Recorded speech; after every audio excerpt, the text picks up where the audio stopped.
Olá, sejam todos bem-vindos. Esse vídeo se trata de uma atividade avaliativa da disciplina de Psicologia da Adolescência, ministrada pelo professor Leonardo na UFCG. Eu me chamo Felipe, estou aqui com Mailton e Micheline e falaremos um pouco sobre um tema delicado, a automutilação e o suicídio na adolescência. Lembrem-se, esse vídeo não tem teor terapêutico, é apenas uma atividade de exposição que visa explicar um pouco sobre esse tema complexo. Se você ou alguém próximo estiver precisando de ajuda, disque 188 e procure por ajuda profissional. A compreensão é o primeiro passo para a prevenção. Tentaremos explicar, primeiramente, o que se trata a adolescência. Então falaremos sobre a automutilação e o suicídio, abordando os temas sempre a partir de trabalhos científicos do campo da psicologia. As referências podem ser encontradas no final do vídeo e na descrição abaixo.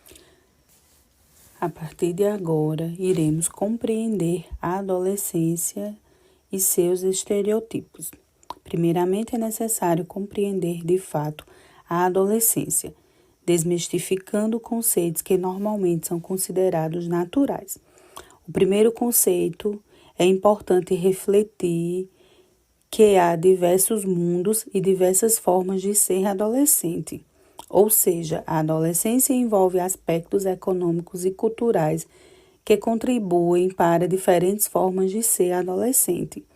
Considerar a adolescência como um processo igual ou único para todos é reforçar a chamada síndrome da adolescência normal, onde muitas vezes é associado esse período como de grandes perturbações e tensão, o que não é verdade.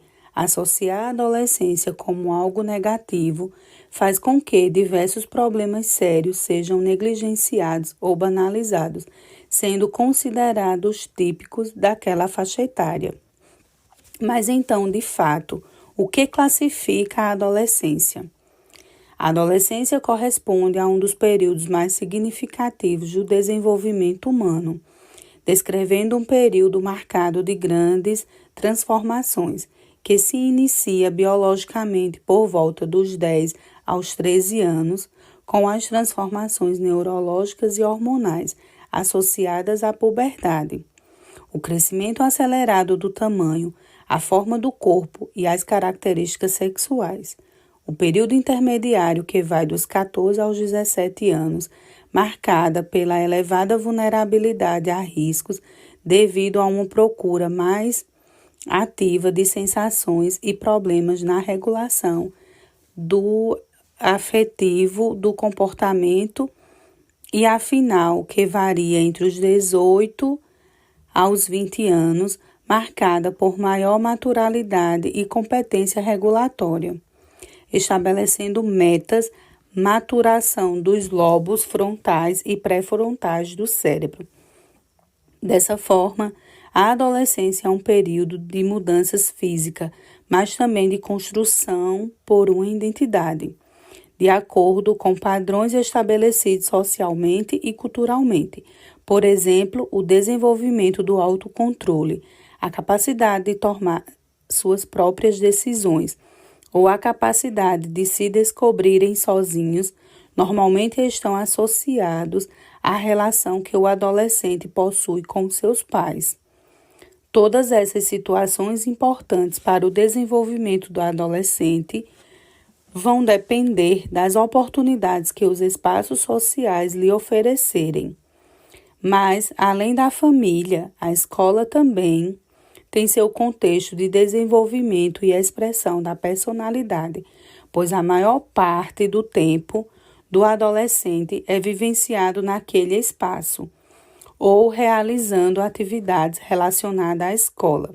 Dessa forma, a formação de sua identidade, do seu autoconhecimento ou a probabilidade dos comportamentos delinquentes serão desenvolvidos de formas diferentes, a depender do contexto histórico-social em que o jovem estiver inserido e a forma como ele foi estimulado desde a criança até a fase adulta. Em suma, pode-se entender como a adolescência pode ser definida como um processo biopsicossocial. Por fim, a potência turbulência da adolescência pode manifestar diversos problemas na saúde mental daquele jovem, o que em alguns casos pode desencadear na automutilação e no suicídio, como veremos a seguir. Vamos falar de saúde mental e automutilação. A automutilação é um fenômeno que dificulta o desenvolvimento positivo do indivíduo adolescente, caracterizando como parte de comportamentos não fatais, em que o indivíduo intencionalmente causa lesões a si. As funções da automutilação mais adotadas pelos adolescentes são as de reforço automático positivo, ou seja, sentir alguma coisa, gerar sentimentos, e reforço automático negativo, que é regular emoções negativas como a raiva, a angústia e o medo, pois serve de analgésico emocional, onde a automutilação é vista como uma válvula de escape nada saudável para o indivíduo lidando com situações em que a dor psicológica e emocional necessita ser aliviada de alguma forma.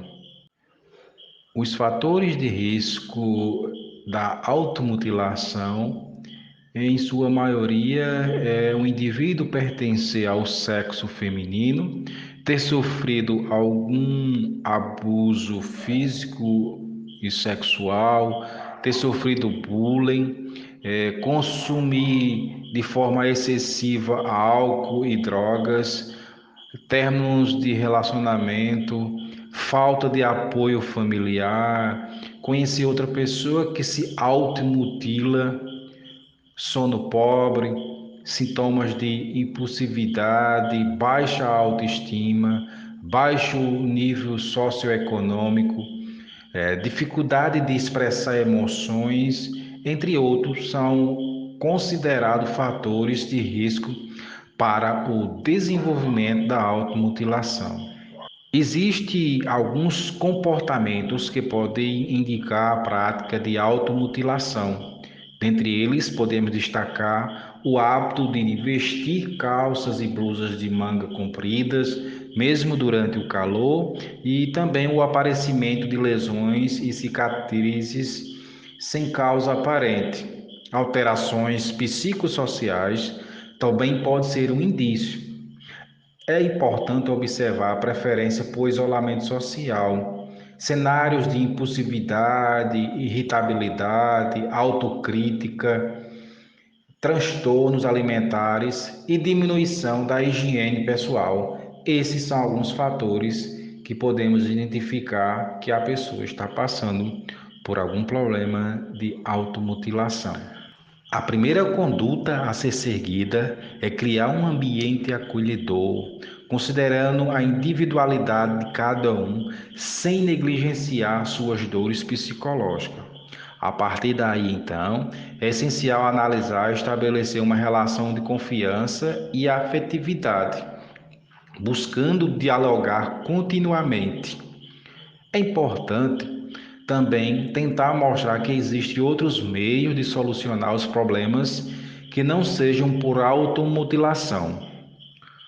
Um grande aliado do tratamento é a terapia cognitivo-comportamental, que permite identificar e tratar os motivos que levam a essa prática.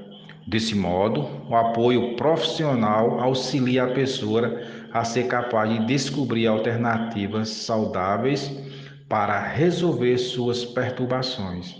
É sempre importante procurar ajuda de um profissional qualificado na área. O suicídio, assim como a automutilação, constitui-se, de acordo com a OMS, como um problema de saúde pública mundial, pois está entre as três principais causas de morte entre indivíduos de 15 a 44 anos e a segunda principal causa de morte entre indivíduos de 10 a 24 anos.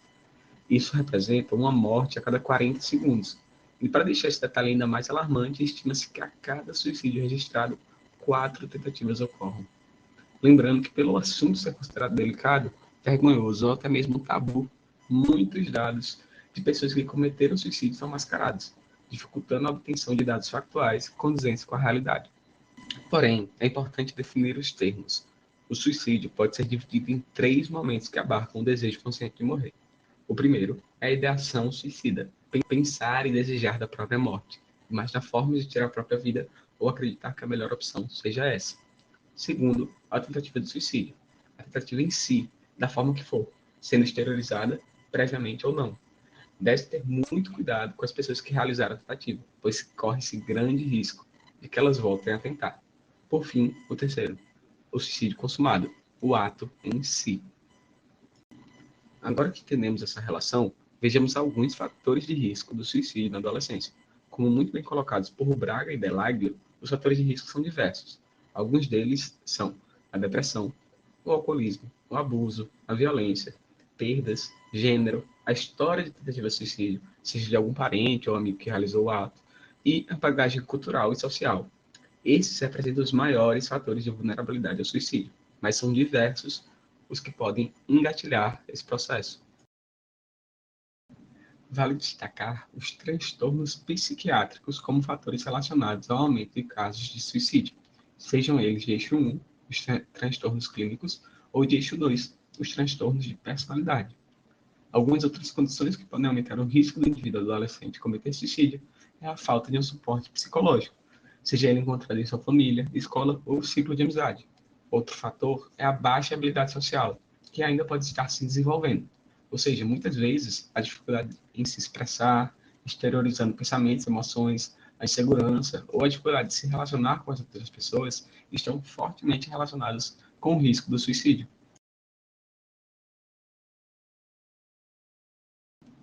Todos esses fatores devem ser levados em consideração para a prevenção dessa triste realidade. Assim como no caso da automutilação, abrir o diálogo acerca do suicídio é importantíssimo, pois apenas compreendendo de fato o problema se faz possível alcançar a prevenção. Dito isso, vamos ver agora algumas atividades e práticas para lidar com essa problemática no dia a dia.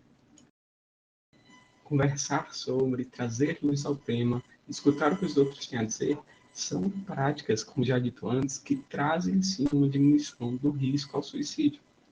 A realização de atividades para pais, professores ou responsáveis com jovens é muito importante também. Podem ser utilizados, por exemplo, caixinhas de desabafo ou de elogios e práticas docentes, pedagógicas, para trazer um pouco de luz a esse assunto também. A prática e o incentivo dos hábitos saudáveis, se atentando aos fatores de risco e a busca sempre aos fatores de proteção, é também uma ótima prática para o dia a dia. Lembrem-se, somos todos humanos. Muito obrigado pela atenção. Caso desejem se aprofundar um pouco mais sobre o tema, aqui estão as referências utilizadas e muito obrigado.